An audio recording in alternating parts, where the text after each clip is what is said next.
Incoming message from the Christian Underground. Please stand by. Download complete. Relaying message from the Gadfly. Remember Walter Cronkite? For you youngsters out there, he was a TV journalist and a news anchor back in the day, and sort of a grandfather type figure that everybody trusted to tell us every evening what was going on in the world. No spin, no attempt to entertain, just the facts. His sign off every evening was, "And that's the way it is." I miss those simple days. The focus was on what's real. Not trying to put a positive spin on things, not fear or hate mongering to try and stir us up. Just the verifiable, objective facts. Make of them what you will. Uncle Wally was neither a negative or a positive person. He was a realist, at least during his newscast.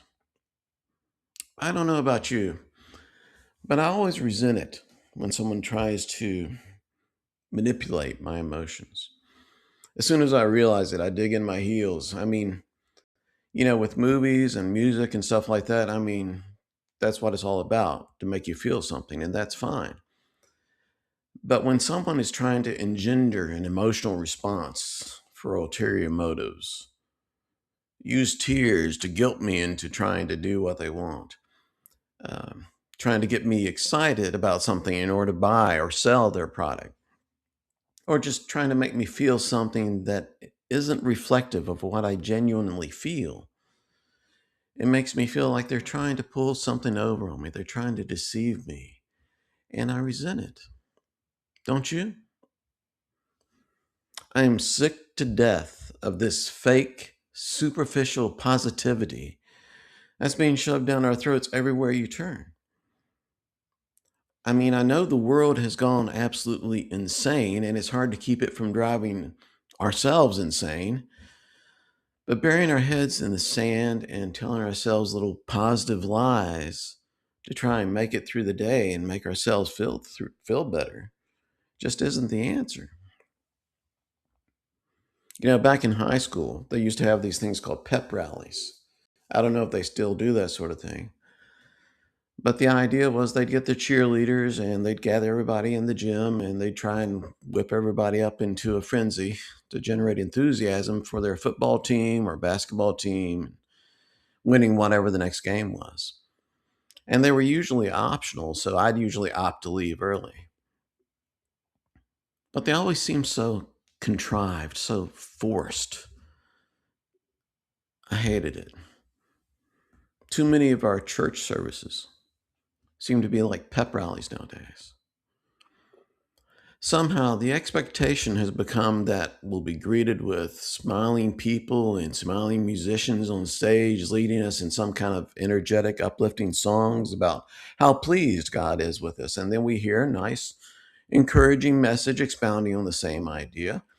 And everybody's smiling and everybody's happy. And that'll give us the emotional boost that we need to get through another grueling week of harsh reality, supplemented by the little white lies that we tell ourselves.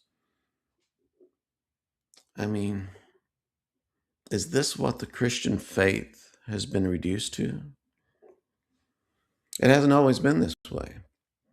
For years, it was the exact opposite. Church was a place you went to where you pay your penance for your sins by listening to a preacher yell at you for a couple of hours and by making you feel bad about yourself. But over the past few decades, that's swung the opposite way. Church is now a place where it's all about you and it's all about your fulfillment. A place where God is nice and you're nice and everybody's nice to each other. Doesn't that sound nice? But somewhere between these two extremes, the truth got lost. Or perhaps more accurately, we stopped caring about the truth. What we care about is what's positive.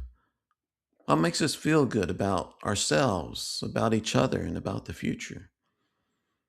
So we just stopped reading the scriptures that don't meet that criteria, and stopped teaching the doctrines that make us feel uncomfortable. Truth got edited down to just what sounds positive. And that has had enormous unintended consequences in our beliefs, our practices, as well as in our understanding of objective reality. Now, as you can probably tell, this is a concept that's been a bee in my bonnet for many years.